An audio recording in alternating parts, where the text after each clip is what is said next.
Hello, YouTube. I'm Jester Drake. And I'm Alex Lloyd. And we are two-thirds of Lost Connection.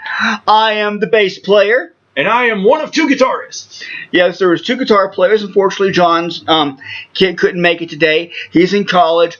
Good job, John. Keep up the good work. Stay in drugs and don't do school. Wait, what? Stay in school and don't do drugs. There we go. That's what I meant to say. Yes.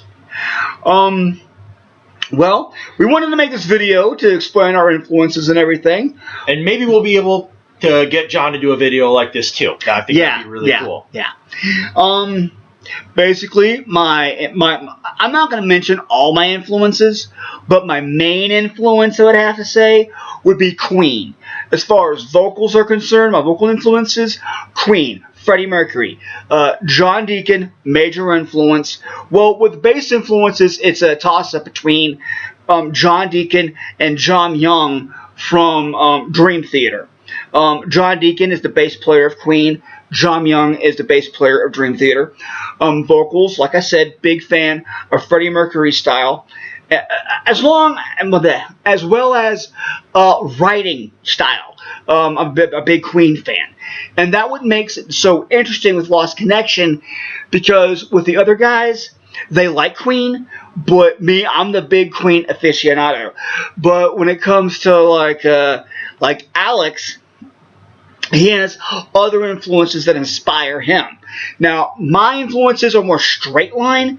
I don't mean straight line. I mean it's smaller than Alex and John's. But I will allow Alex to speak for himself. I'm not going to take over the conversation for you. So.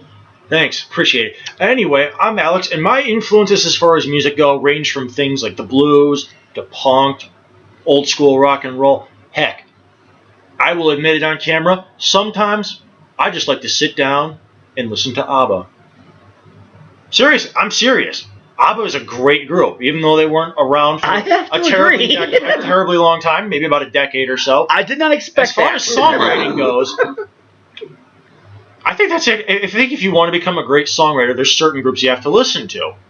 And honestly, if I were to make a list, ABBA would be one of those bands.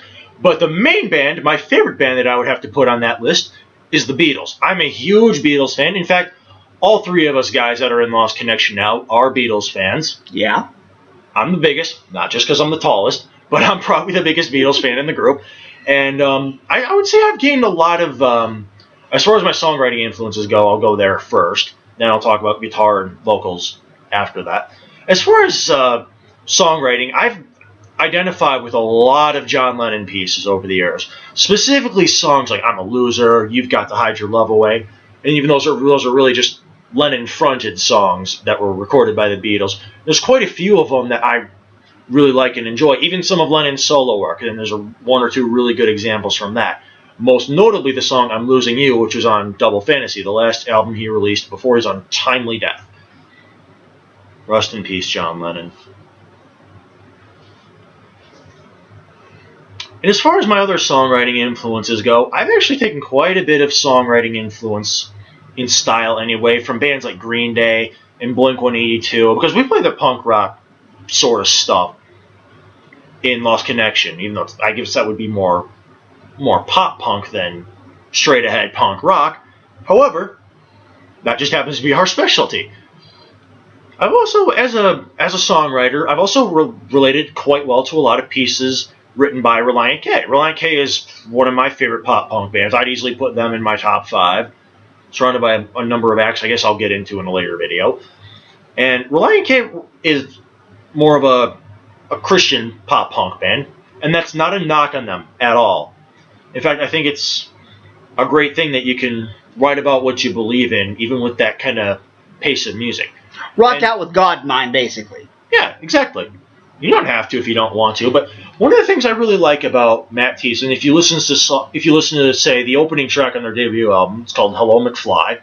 The song is anyway. Matt Thiessen has this great way of bringing pop culture references and Christianity together in a way that it's not irreverent in any way, but I think it helps get the point across a lot more easily. Basically, what the song is about is it's a song about regret. You know, a guy does some dumb things, and he wishes he could be like Marty McFly from Back to the Future.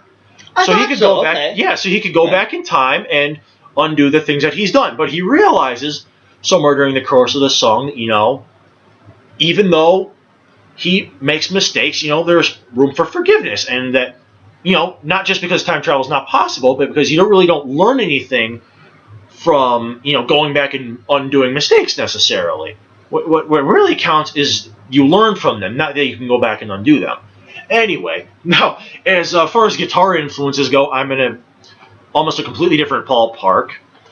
What really got me started playing guitar was the influence of my cousin. My cousin and I grew up listening to a lot of the same kind of hard rock bands and stuff like that. So naturally, I was going to take after a hard rock guitarist in the way that I play, at least a little bit. And I've listened to quite a few of them, like Buck Dharma from Blue Oyster Cult. Jimmy Page is a personal favorite, almost favorite for a second. And as far as learning how to play from, not really trying to imitate Jimmy Page, but just trying to build off the foundation that he laid through his guitar work, I found out that there's a lot you can do with the stuff that Jimmy would play.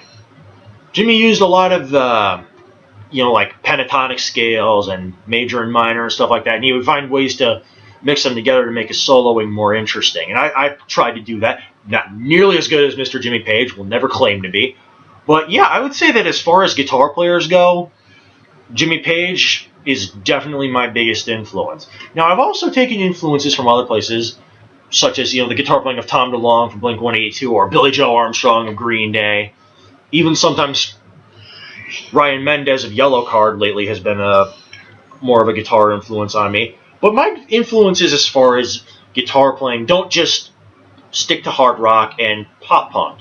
Sometimes I'll sit down and screw around with Beatles songs. That's one of my favorite things to do. I love listening to the Beatles, so playing their songs on the guitar and trying to sing the stuff that I can sing that's within my vocal range has been great practice for me. It's been a bit of a confidence booster too.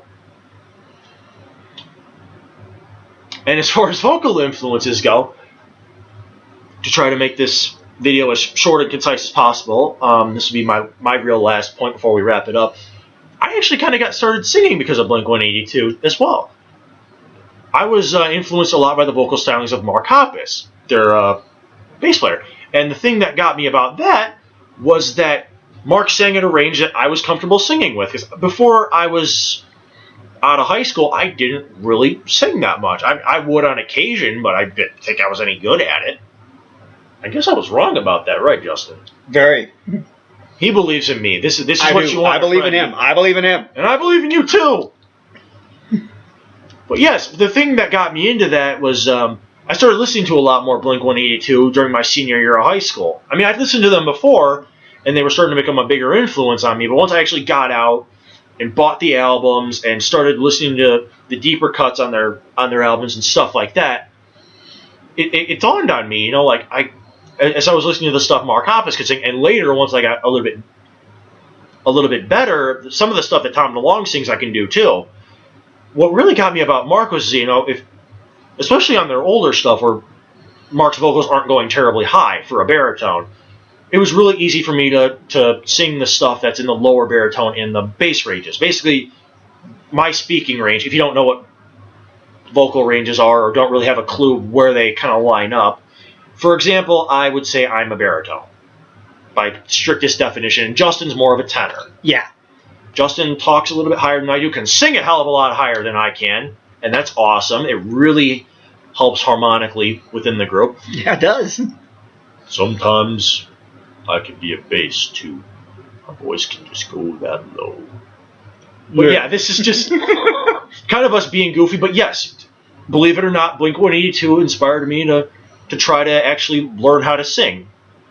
And then I found out I had perfect pitch too on top of it. He does.